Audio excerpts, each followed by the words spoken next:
माधवी नाम की गोपी हैं मीरा, अपने पूर्व जन्म में भगवान के एक सखा के साथ इनका विवाह हुआ। अधिकतर ज्यादा प्रसिद्धि इस बात की है कि श्री दामा के साथ में मीराबाई का ब्याह हुआ। ध्यान से सुनना, पूर्व जन्म में जब ये माधवी नाम की गोपी, ठाकुर जी भी छोटे से हैं और उस समय में बहुत लंबी आयु के बाद ब्याह नहीं होता था, छोटी अवस्था में ही ब्याह हो जाता था। पर भगवान के जितने भी सखाए सब ठाकुर जी से बड़े हैं, सब ठाकुर जी से बड़े। एक आध कोई छोटे हैं, बाकी सब ठाकुर जी से बड़े हैं। तो ठाकुर जी के सखा का ब्याह हो गया। ठाकुर जी को पता नहीं चली, बहुत ध्यान से सुनो सब लोग, इधर देखो। ठाकुर जी को पता नहीं चली कि कब कब में ब्याह हो गया। लेकिन एक दिन श्री दामा अपनी, क्या कुछ खाने का मन हो रहा है? लेस मंगवा ले। श्री दामा अपनी पीहर गई हुई बहू को ले जाने के लिए तैयार हुआ और जैसे ही सब सखाओं को बोलने आया कि मैं जा रहा हूं, तो ठाकुर जी बोले, अरे श्री दामा, वैसे तो तू रोज पुराने से लत्ता ने पहन के आ जाए, आज बड़े चमकदार लत्ता पहन के आए हो, कहां को जा रहे हो भैया? तो श्री दामा बोलो, लाला मैं तो अपनी ससुराल जा रहा हूं। ठाकुर जी बोले, जी कौन सा गांव है ससुराल? श्री दामा बोले, लाला जी गांव ना है तो कोई शहर है? बोले ना शहर ना है। तो कोई देश है? बोले ना देश ना है। तो लाला जब हम बड़े है जाए, हमारो ब्याह है जाए, तो जा कन्याते हमारो ब्याह होवे, वाको घर हमारो ससुराल होवे, वहां जा रहा हूं। जैसे वहां माधवी रोई थी कि मेरे बींद कौन, ऐसे ठाकुर जी रोने लगे, मेरी ससुराल कहां है? श्री दामा तेरी ससुराल तो मिल गई, मेरी ससुराल कहां है? श्री दामा बोले, लाला तेरी ससुराल ना है। अच्छा ऐसा भी होता, बालक उनमें सब चिढ़ाने लगे। मधुमंगल जबरदस्ती आके बोलने लगो, लाला मेरी भी ससुराल है, पता है? वो तेरी कहां? बोले मेरी जमुना पार है, मैं हूं जाऊंगा सज धज के। इतने में सुबल आ गए, वो लाला मेरी भी ससुराल है। वो तेरी कहां? बोले मेरी माँ है गिरिराज जी पर्वत के पास। इनकी है नहीं, जबरदस्ती चिढ़ा रहे हैं ठाकुर जी को। अच्छा ऐसा होगा सखान में कोई एक चिढ़े तो बाकी और चिढ़ा में वाए और चिढ़े, और ठाकुर जी चिढ़ के कछु ज्यादा ही सुंदर लगते होंगे तो सखा और चिढ़ाने लगे। अब तो तन सुखा मन सुखा धन सुखा जे हुआ है। धन सुखा बोलो मैं हूं ससुराल जा रहा हूं, मन सुखा बोलो मैं हूं ससुराल जा रहा हूं, तन सुखा बोलो मैं हूं। लाला बोले तेरी ससुराल है, पतर पूछ रहा से तेरी ससुराल है, और मैं इतनो माखन खाए खाए के हट्टो कट्टो है, मेरी ससुराल ना है अभी तक। ठाकुर जी को यह बात को आश्चर्य ज्यादा है कि तन सुखा की भी ससुराल है और मेरी ससुराल ना है। आज ठाकुर जी घर आए, दूर आकर के बैठ गए मुंह फुलाए के। नहीं तो रोज लौट के आमे मैया के कभी कंधा पे चढ़ जाएं, कभी गोद में बैठ जाएं, कभी कछु खींचें, कभी कछु करें। आज चुपचाप बैठे। मैया ने पीछे मुड़ के देखी, बोले हैं लाला तू कब ते आए के बैठो है? सो ठाकुर जी मोह इधर करके बैठ गए। अरे जाके आवे थे पूरे नंद भवन में भूचाल आ जाए, बाकी आवे थे आज कोई को पता ही नहीं चली है। अरे लाला ऐसो माटी को मथोना बने, काय को बैठो, काय है गो? मैं बात ना कर रहा हूं मैया। मैया गोद में ले रही है, कभी हाथ पकड़ रही है, ठाकुर जी छूट छूट के भाग रहे हैं। मैया बोली कहा बात है लाला? रोने लगे, और ऐसे रोने लगे कि सिसकी आने लगी ठाकुर जी को, जैसे सांस रुके ऐसे ठाकुर जी रोमे। मैया बोली कौन ने मारो? मधुमंगल ने मारो तो कुछ श्रीदामा ने मारो, कौन से सकान? मुझको नाम बतावा को अभी जाके देखूं, काय को रोवे? ठाकुर जी बोले मैया तो एक बात बता, जे सबरे ब्रजवासी यों के नंद बाबा गोरे, यशोदा मैया गोरी, ये लाला कारो कहते भयो। इस सबरे मुंह को यों तानो दें कि मैं तेरो छोरा नाऊं, और मैया आज मोकू या बात पे भरोसा हैगो कि मैं वास्तव में तेरो लाला ना हूं। मैया बोली ऐसो काहे को सोचे, ऐसो का है गो लाला, तू यूं काहे को सोचे। बोलो मैया श्री दामा की ससुराल, मधुमंगल की ससुराल, सुबल तो तन सुखा मन सुखा, और सबसे बड़ी आज वो तन सुखा क्यों ससुराल है, पतरो सो है वा क्यों ससुराल है। और मैया मैं ऐसो प्यारो दुलारो ऐसो सुंदर सो मेरी अभी तक ससुराल ना है। या बात को सुन करके मैया तो लाला को हृदय से लगा, अरे मेरो लाला झूठ बोले हैं दारी के, श्रीदामा की ससुराल है बाकी इनकी ससुराल ना है लाला, बाकी सबरे तो झूठ बोल रहे हैं तोते। मैया तेरी भी ससुराल है। मैया बोली लाला जे घर मेरो ससुराल ही है। अच्छा मैया और नंद बाबा क्यों ससुराल है। बोले हाँ उनकी ससुराल है। और दाऊ दादा की। बोले ना दाऊ दादा की ना है। ठाकुर जी कूद के गए दाऊ दादा के पास, दाऊ दादा को हाथ पकड़ के लाए, भैया चल। बोले कहाँ, घर छोड़ के जा रहे हैं, ससुराल ढूंढ के आवेंगे अपने। मैया यशोदा बोली लाला तू कैसी बात करे। अब तो ठाकुर जी हट करने लगे, सिर मूड मारन लगे पृथ्वी पे, और बोले भोजन ना करूंगो, सोऊंगो ना, तेरी गोद ना आऊंगो, कछु ना करूंगो, पहले मेरी ससुराल बता कहाँ है। और मैया अगर तेने मुंह को मेरी ससुराल नहीं बताई तो मैं श्रीदामा की ससुराल छीन लूंगो, भाई को अपनी ससुराल बना लूंगो। मैया ने जैसे तैसे करके बोले अच्छा एक काम कर। बोले कहा श्रीदामा जब अपनी बहू लेके आ जाएगो, अपनी ससुराल से वापस आ जाएगो, तो बाकी बहू देख लियो, वैसी बहू तेरे काजे ले आऊंगा। ठाकुर जी बोले जे बहू कौन होवे मैया। मैया बोली ये और मैंने औगार लगा ली। औगार समझे, ये ब्रज भाषा है। औगार मतलब अब कैसे समझाएं औगार क्या है। जो बला, ये और मैंने बला लगा ली, पहली ससुराल के काजे लड़ रहा हो, बहू और बताओ कौन है। मैया बोली लाला। इतने में नंद बाबा आगे बोले मैं बताऊं लाला, यहां पे आ। गोदी में बैठ गए। बोलो लाला तेरी मैया है ना। बोले हाँ जे मेरी बहू है। बाबा मेरी मैया तुमने बहू बना ली और तुम्हारी मैया मैं बहू बनाऊंगा। तुम्हारी मैया कहाँ है, अपनी मैया बताओ, उनको मैं बहू बनाऊंगा। की बात सुन के ऐसी मधुर बात करें, इसीलिए तो श्रीमद् वल्लभाचार्य जी कहते मधुरम रेणुम मधुरम मधुराधिपते अखिलम मधुरम। भैया द्वारिका के श्री कृष्ण वो राजा हैं, जगन्नाथपुरी के श्री कृष्ण वो जगन्नाथ हैं, वो नाथ रूप में विराजमान है। बद्रीनाथ के श्री कृष्ण तपस्वी भगवान हैं, दक्षिण के रंगनाथ हैं, लेकिन हमारे वृंदावन के वो तो ऐसे ही हैं। उनके सामने जाकर के लोग बाग कितनी बड़ी बड़ी बातें करते हैं, हमारो बिजनेस चलवाए दो, हमारे काम बनवाए दो, हे बिहारी जी हमारो। बिहारी जी नाए जाने कायते बिजनेस के हैं, बिहारी जी नाए जाने ये सब कहा बात कर रहे हो। उनके सामने तो बालकनवारी बात करो, वो बालक हैं।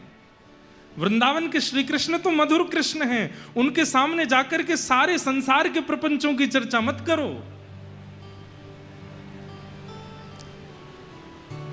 प्रपंचों की चर्चा करने के लिए और भी लोग हैं।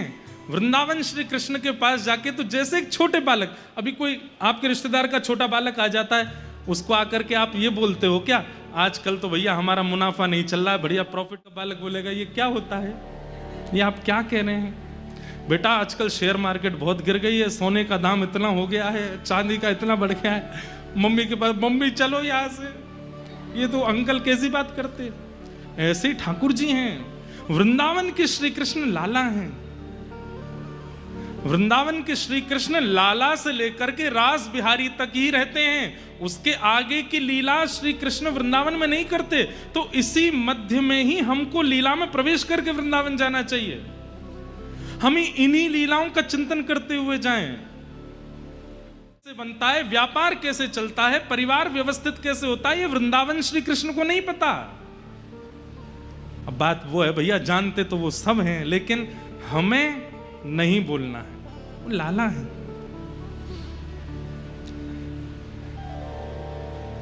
इतने में ही कोई दौड़ो दौड़ो आयो, बोले लाला जल्दी चल। बोले कहा भयो?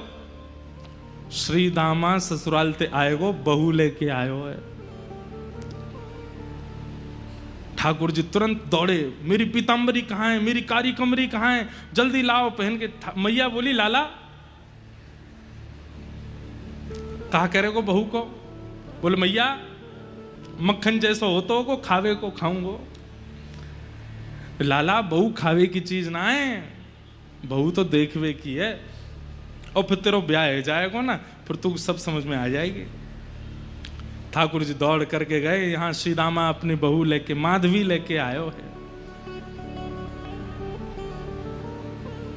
माधवी की माता जी ने माधवी को समझा के भेजा। बोले तू वापस अपने ससुराल जा रही है? बोले हाँ।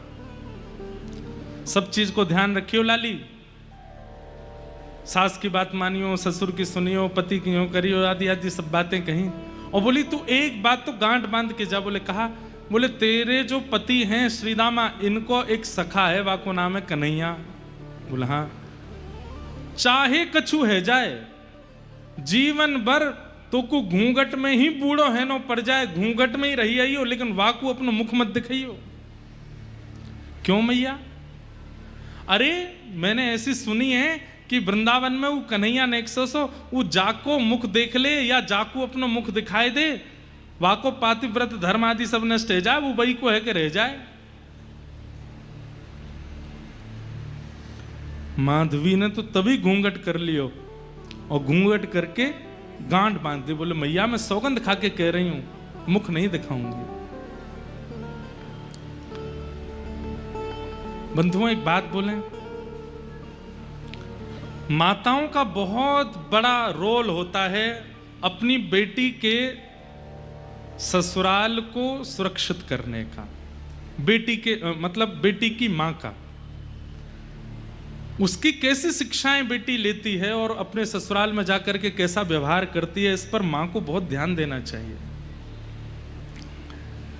आप कहेंगे महाराज जी ये बेटान ने क्यों नहीं समझाओ, बेटी ने क्यों समझाते रहते हो मंच से? भाई देखो समझाया उनको जाता है जिनके ऊपर जिम्मेवारी होती है। जो खाली बैठे रहते हैं उनको क्या थोड़ी समझाया जाता है? जिन पर कोई काम धंधा ही नहीं है, वो बस बैठने आए हैं, ऊधम करने आए हैं, ऐशो आराम करने आए हैं, उनको क्या समझाना? पर जिनको संभालना है, जो व्यवस्था प्रमुख है, उनको समझाया जाता है।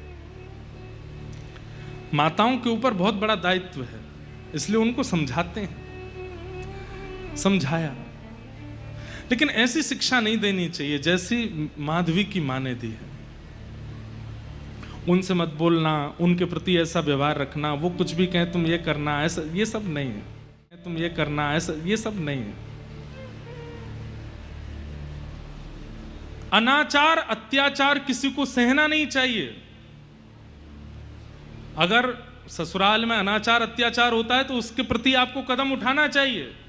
लेकिन कई बार ससुराल पक्ष के लोगों का व्यवहार अलग अलग होता है। नया घर है ना आपके लिए, तो उस व्यवहार को समझना चाहिए कि भाई सब लोग हमारे अनुकूल नहीं हो सकते, हम थोड़ा समझें इनका व्यवहार, इनकी विचार, और उसके अनुकूल से हम फिर प्रतिक्रिया दें।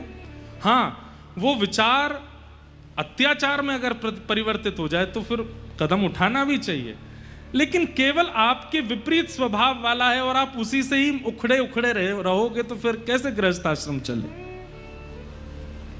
सबका स्वभाव अलग होता है, थोड़ा समझना चाहिए।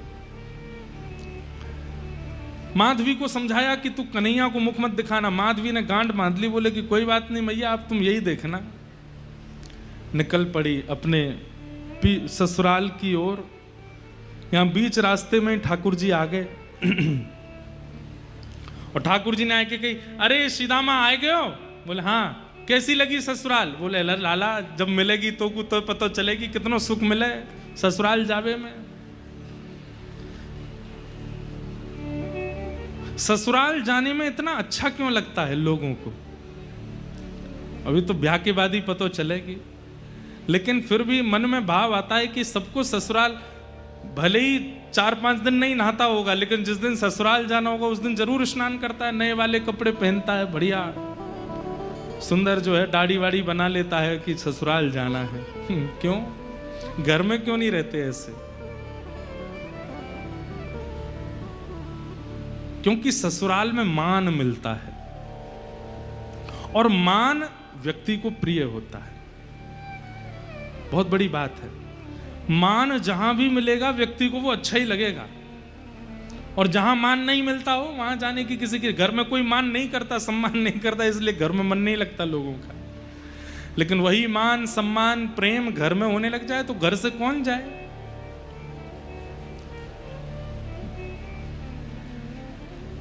ठाकुर जी बोले अच्छा बहू कहां है? बोले पीछे बैठी है। श्रीदामा ने इशारा कियो, बोले अरे माधवी मेरो सखा है कन्हैया, या को मुख दिखाए दे। जैसी सुनी कन्हैया आ रहे हैं महाराज, घूंघट लेकर के ऐसे पकड़ करके माधवी बैठ गई। बोले ये तो वही है जिसके लिए मैया ने मना किया, हाथ पांव कांपने लगे।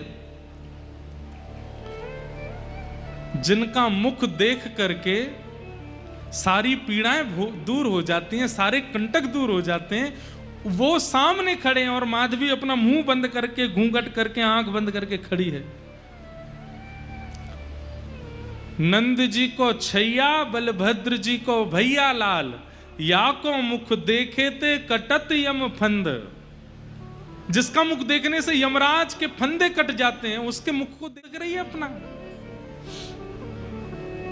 कहने की बात, ऐसी शिक्षा किसी को मत दो कि कोई व्यक्ति ठाकुर जी से मुंह मोड़ ले, ठाकुर जी से मुख छुपा ले। ठाकुर जी तो अंदर ही बैठ गए पालकी में और कह रहे हैं भाभी जी ने मुख दिखाई दो अपनो। मैया ने कही है आपको मुख देख करके जाऊंगा और फिर जैसा बताऊंगा वैसी बहू मेरी आवेगी, नेक दिखाई दो। माधवी तो ऐसे बैठ जाए, कभी ऐसे बैठ जाए, ठाकुर दूर रह जाए, मुख नहीं दिखावे। ठाकुर जी ने चरण तक पकड़ लिए, बोले अरे भाभी जी ने मुख दिखाई दो, मैं तुम्हारे पाम पर रहा हूं, नेक दिखाई तो दो। लेकिन माधवी ने मुख नहीं दिखाया।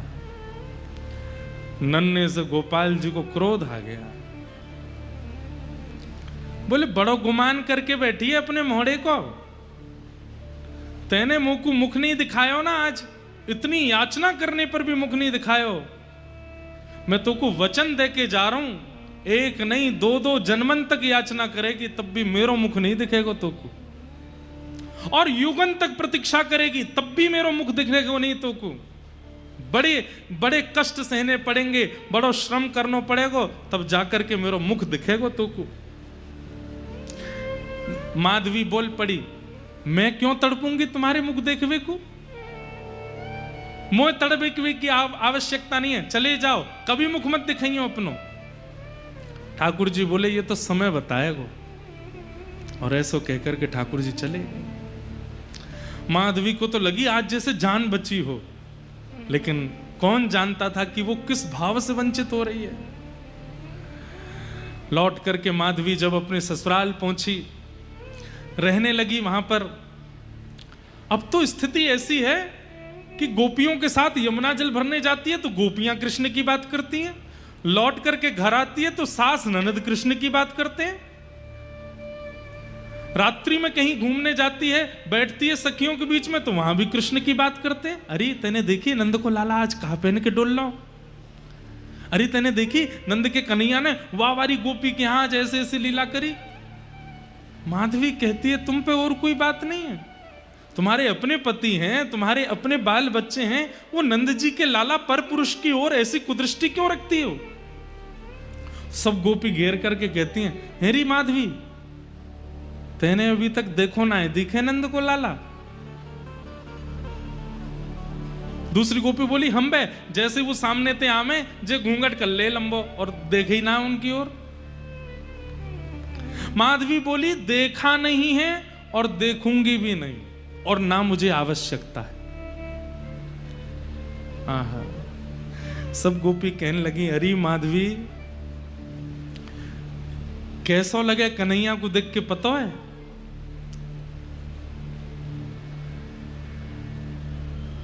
जैसे अंधे को मिल जाए ज्योति, निर्धन को मिले हीरे मोती। जैसे पतझड़ में फूल खिल गया, मेरा सांवरा मुझे मिल गया। जैसे प्यासे को पानी मिल जाता हो, अंधे को नेत्र मिल जाते हो, निर्धन को मोती रत्न मिल जाते हो और पतझड़ में फूल प्रकट हो जाते हो, ऐसा ही लगता है कृष्ण को देख करके, कृष्ण को सुन करके, कृष्ण के बारे में जान करके। माधवी उठ खड़ी हुई, ना तो मैं अंधी हूं, ना मैं बहरी हूं और ना मैं प्यासी हूं, तुम देखो, मुझे नहीं देखना। अब तो माधवी अकेली जाती है जल भरने के लिए, अकेली बैठी रहती है। क्यों? सबके बीच में जाऊं तो कृष्ण की बात करते हैं। ठाकुर जी दो कोई मिलते हैं, एक बात तो लिख ही लेना, या तो वो जो 24 घंटा इनको सोचते रहे और या वो जो इनते दूर ही दूर भागे। ये दो कोई मिलते हैं, बीच वाले तो कई बार मझधार सी में ही रह जाते हैं। ये दो कोई पकड़ते हैं, या तो एक वो जो श्वास श्वास पे इनको बचता है, या एक वो जो इनसे जितना हो सके दूर भागने की कोशिश करता है, उसी को पकड़ते हैं। आज ठाकुर जी ने मन बना लिया कि आज या माधवी को अपने रस को आस्वादन कराऊं। अब देखो, लीला रूप में तो कुछ भी चल रहा हो, लेकिन ठाकुर जी को पूरे विश्व को प्रेम की पराकाष्ठा दिखानी है मीरा के रूप में, इसलिए मीरा का निर्माण कर रहे हैं ठाकुर जी। आज ठाकुर जी ने मन बना लिया, बोले आज या माधवी को दिखाई दूं मैं। रात्रि में सोई है और तभी सोते हुए ठाकुर जी ने अपना जैसे मानो जैसे प्रेम जाल फैला दिया हो आसपास। रात्रि के 2-2:30 बजे हैं और 2-2:30 बजे ही माधवी को ऐसा लगने लगा कि भोर हो गई है और मेरे जल भरने जाने का समय हो गया है। और उठ करके खड़ी हो गई माधवी, तुरंत अपने वस्त्र आभूषण पहने और पहन करके मटकी लेकर के निकल पड़ी यमुना जी की ओर। आगे पीछे देखती है कि आज हलचल नहीं हो रही है, आज कोई भी गोपी अभी तक उठी नहीं है। अरे सूर्य उदय होने वाला है, अभी तक कोई जागी नहीं। मंदम मंदम सुगंधी बह रही है, वातावरण बड़ा पवित्र है, मन रूपी मन में जैसे एक विचित्र जैसा आनंद हो रहा है। आज माधवी को वायु का स्पर्श करके रोम रोम पुलकित हो रहा है, लेकिन अभी तक प्रेम प्रकट नहीं हुआ। क्यों? क्योंकि प्रेमी श्री कृष्ण नेत्रों से दिखे नहीं है, कानों से सुने नहीं है। मन में विचार कर रही है, आज कितना अच्छा मौसम है, आज कितना अच्छा वातावरण है। यमुना जी के समीप गई। आज यमुना जी प्रिय लग रही हैं, वृक्ष वल्लरियां प्रिय लग रही हैं। वही वृंदावन जिसमें वो हमेशा से रहती है, आज वो वृंदावन कुछ ज्यादा प्रिय लग रहा है। यमुना जी में जल तो कम भर रही है, बार बार मटकी में भरती है और फिर खला देती है, फिर भरती है, फिर खला देती है। ये प्रेम के लक्षण प्रकट होने लगे माधवी के चित्त में। अंत तो गत्वा सोचने लगी, अरे इतनी देर है गई, अभी तक मैंने जल ही ना भरो, जल्दी चलूं। जल भर के और जैसे ही उछान लगी, वही मटकी है जो रोज लेकर के जाती है, लेकिन आज वो मटकी इतनी भारी हो गई कि माधवी से उठ नहीं रही है। खूब प्रयास कर लिए, कभी इधर से उठावे, कभी उधर से उठावे, कभी नीचे से उठावे, लेकिन मटकी ना उठे। मन में सोचने लगी, अरे इतनी भारी कैसे हो गई? दूर दूर तक कोई गोपी भी नहीं जो सहारा दे दे तो उठा लूं। मन में सोचने लगी, कोई आ जावे, नेक सहारो लगा दे, सो ये मटकी उठ जाएगी। इतने में ही ललित गति विलास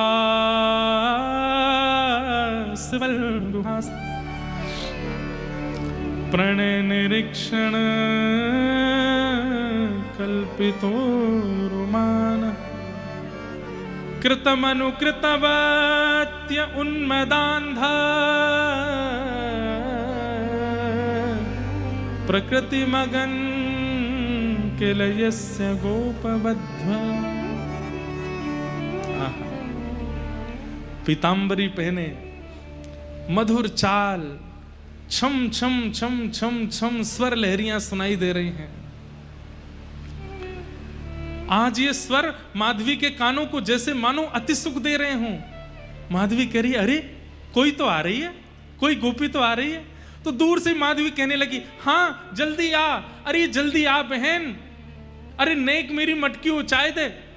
ठाकुर जी की छम छम छम चरणों की आवाज से पता चल रहा है कि धीमी गति से चल रही है। तो माधवी चिल्ला रही है अरे तो कुछ सुनाई नहीं दे रही, नेक जल्दी ते चल के आ। तो ठाकुर जी की जो गति है वो तेज हो रही है, छम छम छम छम छम जोर से चल रहे हैं।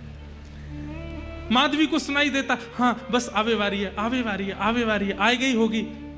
और जैसे ही ठाकुर जी सन्मुख आए, पीतांबरी पहनी है, मोर पिछ लहरा रहा है, श्याम वर्ण की कांति है, और आए करके त्रिभंग लली श्याम सुंदर दोनों चरण अपने इधर उधर करके और एक दीवार पर टेक लगाए के दूसरा हाथ कमर पर धर के देख रहे हैं माधवी की ओर।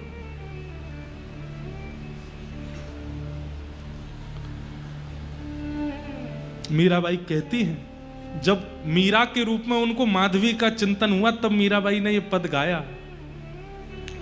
हूं जल भरने जात थी सजनी, कलश माथे धार्यो, हूं जल भरने जात थी सजनी, कलश माथे धार्यो। तभी सांवरी सी किशोर मूरत, सांवरी सी किशोर मूरत, कछुक टोनो कर डारो, कछुक टोनो कर डारो। मुझ पर कोई टोना कर दिया। अब तो नेत्र खुले रह गए, मुख खुला रह गया, हाथ मटकी पकड़े रह गए, सांस मानो जैसे थमसी गई हो, कुछ सोच नहीं रही है, कुछ विचार नहीं कर रही है, बस रूप माधुरी का दर्शन और नेत्रों से बिंदु गिर रहे हैं अश्रु के। रोम के अलग अलग अंग पर पुलकित हो रहे हैं, जैसे मानो रोए खड़े हो रहे हैं मीराबाई के। बंधुओं ये भाव इसलिए सुनिए कि कभी श्याम सुंदर आ गए तो ऐसा ही होगा। सुध ना रही तन मन की,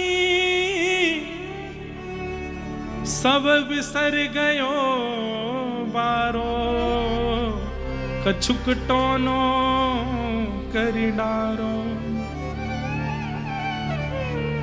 भूल गई भूली री भवन में तो बावरी बहीरी, कृष्ण नाम जपते श्रवण सुनोरी आली। भूल गई, ये तक भूल गई कि मैं कौन हूं, मैं कहां हूं, मैं क्या कर रही हूं, ये क्या हो रहा है, सब भूल गई। बस नेत्रों में कृष्ण, मन में कृष्ण, बुद्धि में कृष्ण, रोम रोम में कृष्ण, वो छवि। और उसके बाद तो मंद मंद ठाकुर जी मुस्कान लगे और मुस्काए करके कह रहे हैं, माधवी करिए क्या, अरे मटकी उचाए ले। अच्छा उचाए लो? बोले हाँ। आप उचवाए दो? ठाकुर जी बोले मैं उचवाऊं? बोले हाँ। जैसे ही ठाकुर जी सन्मुख गए, छोटे से गोपाल जी, माधवी उन्हीं को देख रही है, कुछ चिंतन नहीं चल रहा है। ठाकुर जी एक तरफ से मटकी पकड़ करके खड़े हैं और माधवी से कह रहे हैं अरे मैं अकेलो कैसे उठाऊंगा, तू भी तो नेक जोर लगा। माधवी भी पकड़ती है और जैसे ही मटकी उचान लगी, ठाकुर जी मटकी से नेक ऊंचे हैं, बस छोटे से हैं, लेकिन जैसे ही मटकी उचवाई अब उच गई।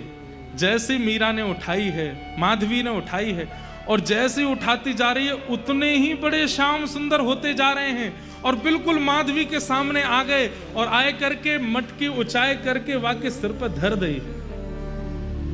मतलब बाल कृष्ण अब कुंवर कृष्ण बन गए, नेत्रों के ठीक सामने खड़े, होठ कांप रहे हैं, हाथ कांप रहे हैं, सोच नहीं पा रही है, सुध बुध नहीं है तन में। ठाकुर जी बोली उच गई? मीरा बोली हाँ। अब जाऊं मैं? माधवी कहती है नहीं मत जाओ, यहीं रहो, सन्मुख रहो। ठाकुर जी बोले तेने तो मुख नहीं दिखायो ना मोकू, अब मैं नहीं दिखाऊंगा। और ऐसा कहकर के ठाकुर जी जा रहे हैं और माधवी रो रही है। कभी हाथ पकड़ती है, पर जैसे ही हाथ पकड़ती है हाथ अंतर ध्यान हो जाता है, कंधा पकड़ती है, अंतर ध्यान हो जाते हैं। केश लहरा रहे हैं, केश पकड़ती है, सर्वांगण कृष्ण अंतर ध्यान हो गए। अब तो वो माधवी व्याकुल हो गई। मटकी दूर गिरी है, जल फैल गया है, ढूंढ रही है। कभी किसी गली में जाती है, कभी किसी द्वार पर। अभी आधी रात हो रही है, सब ब्रजवासी सो रहे हैं और माधवी ढूंढ रही है, कहां चले गए श्याम सुंदर। बस निर्माण हो गया एक प्रेम की ऐसी धारा का, जिस धारा में आज तक गोते लगा करके कितने जीव प्रेम की गति को प्राप्त कर लेते हैं। पता है, ये जो अभी हम सुन रहे थे ना, ये अंतिम दर्शन था ठाकुर जी का। इसके बाद मीराबाई को कम से कम 10,000 साल तक ठाकुर जी नहीं दिखे। ये अंतिम दर्शन था मीराबाई का। इसके बाद पदों में जो भी गाया मीराबाई ने, वो इसी दर्शन का भाव गाया है। यही दिखे हैं बस ठाकुर जी, इसके बाद दिखे नहीं है ठाकुर जी। इतना लंबा विरह शायद किसी ने नहीं सहा होगा जितना लंबा विरह मीरा ने सहा। अब तो माधवी ऐसी हो गई है कि सुध ना रही तन मन की। अब तो भोर हो गई, सब गोपियां सामने से आती हैं तो माधवी स्वयं को छुपाती है, नेत्रों के अश्रुओं को छुपाती है, अपनी मन की स्थिति को छुपाती है। हाथ पैर कांपते हैं उसके। भोजन बनाती है पर भोजन बन नहीं पाता, रोटी बनाती है तो रोटी जल जाती है, श्रृंगार करती है तो श्रृंगार नहीं कर पाती है। कोई काम सही से बन नहीं पाता मीराबाई से, माधवी से। और बस अब ये भी उसको मन में भाव आता है कि मैं इन गोपियों से कैसे पूछूं कि ठाकुर जी कहाँ हैं। और ये गोपियां कभी ठाकुर जी को देखने जाती भी हैं तो माधवी को संग लेके नहीं जाती, क्योंकि सबको पता है कि ये तो चाहती नहीं देखना। तो माधवी भी कहने में झिझकती है कि मैं कैसे कहूं कि मुझे ले चलो, पहले मैंने इतनी बुराई जो की है। छिप कर के कभी माधवी जाती भी है तो ठाकुर जी का दर्शन नहीं होता। धीरे धीरे ठाकुर जी बड़े हो गए। 7 वर्ष की आयु जब हुई और इंद्र पूजा मिटा करके जब ठाकुर जी ने गिरिराज पूजन कराया, सब ब्रजवासी गोवर्धन गए, उनमें माधवी भी गई है। आज माधवी के मन में एक आशा है, आज कृष्ण दिखेंगे, आज श्याम सुंदर दिखेंगे, आज मुझे कन्हैया जरूर दिखेंगे। लेकिन लाखों की तादाद में ब्रजवासी हैं, उनमें कभी पीतांबरी दिखती है दूर से, कभी एक भुजा दिख जाती है, कभी कोई उंगली दिख जाती है, कभी केश दिख जाते हैं, पर मुखमंडल नहीं दिख रहा। ऐसी योजना बनती है कि मीराबाई जितना भी घूम घूम के आती है माधवी, ठाकुर जी को देख ही नहीं पाती। अंत तो गत्वा जब इंद्र ने वर्षा की और 7 वर्ष के ठाकुर जी ने 7 कोस लंबे चौड़े गिरिराज पर्वत को अपनी बाम हस्त की कन्नी उंगली पर धारण किया। सब ब्रजवासी दौड़ करके जब ठाकुर जी के समीप पहुंच गए, माधवी जैसे तैसे प्रयास करके उस शिला के पास पहुंच गई जहां ठाकुर जी खड़े हैं।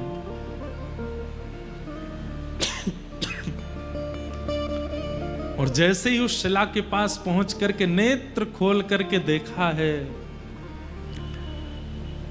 जैसे ही ठाकुर जी की ओर देखा तो बाहर तो इंद्र वर्षा कर रहे हैं, इतना जल गिर रहा है, पर मीराबाई के नेत्रों में इतना जल आने लगा, माधवी के नेत्र इतने जलों से भर गए। बार बार पहुंचती है पर जैसे ही खोलती है मानो जैसे आंसुओं की पिचकारी चल रही हो नेत्रों से, देख नहीं पा रही ठाकुर जी को। चरणों में गिर गई, लिपट गई, बोले नाथ मुझे क्षमा कर दो, मुझे पता है आप मुझसे नाराज हैं, आप मुझसे रूठ गए, इसलिए मेरी ऐसी स्थिति कर दी है कि सब देख रहे हैं आपको पर मैं आपको देख नहीं पा रही हूं, मुझे आपका दर्शन नहीं हो रहा है।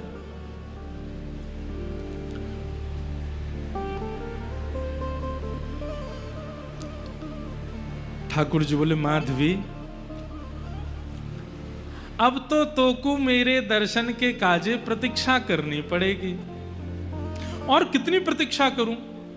4 वर्ष पहले आप यमुना घाट पर आए थे मटकी उचाने के लिए, अब अभी तक मुझे दर्शन नहीं हुए और अब मैं सामने खड़ी हूं तो इतने अश्रु आ रहे हैं कि मैं देख नहीं पा रही हूं। अब ही तो नेक और प्रतीक्षा करनी पड़ेगी। माधवी बोली कितनी प्रतीक्षा? ठाकुर जी बोले 1 युग, 1 युग की प्रतीक्षा। माधवी तो मानो जैसे बावरी हो गई हो सुनकर के प्रतीक्षा की घड़ी होती है, 1 वर्ष 6 महीने 5 महीने। अरे कोई व्यक्ति प्यासा हो और उससे कह दिया जाए कि तुम तो जल कभी पी ही नहीं सकते क्योंकि जल पीते ही प्राण निकल जाएंगे, तो भी वो जलपान कर लेगा। आपने तो मुझसे जल का सिंधु ही दूर कर दिया। एक युग कोई प्रतीक्षा होती है। ठाकुर जी बोले जितनी लंबी प्रतीक्षा, जितनी बड़ी प्रतीक्षा होगी उतना पवित्र प्रेम प्रकट होगा माधवी। और अब मैंने कह दिया है, अब तुम प्रतीक्षा करो। द्वापर युग जब निकल जाएगा तब कलयुग प्रारंभ होगा, और कलयुग प्रारंभ होने के कुछ 1000 वर्ष व्यतीत होने के बाद में मध्य में भक्ति शतक आएगा। 100 वर्ष तक भारत में केवल भक्तों के जन्म होंगे, तभी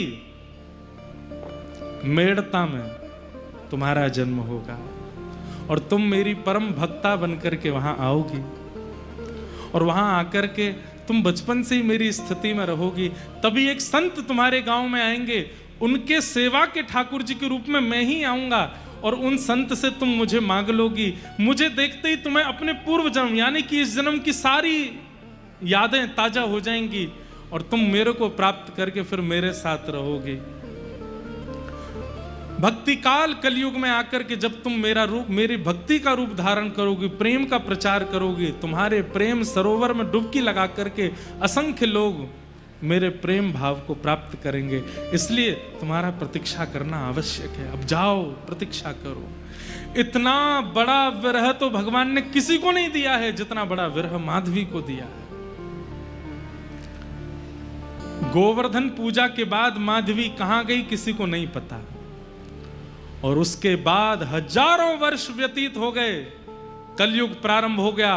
कलयुग में भी हजारों वर्ष व्यतीत हो गए, और आज से लगभग 450-500 वर्ष पूर्व भारत भूमि में वही माधवी भक्तिमती मीरा के रूप में जन्मी है।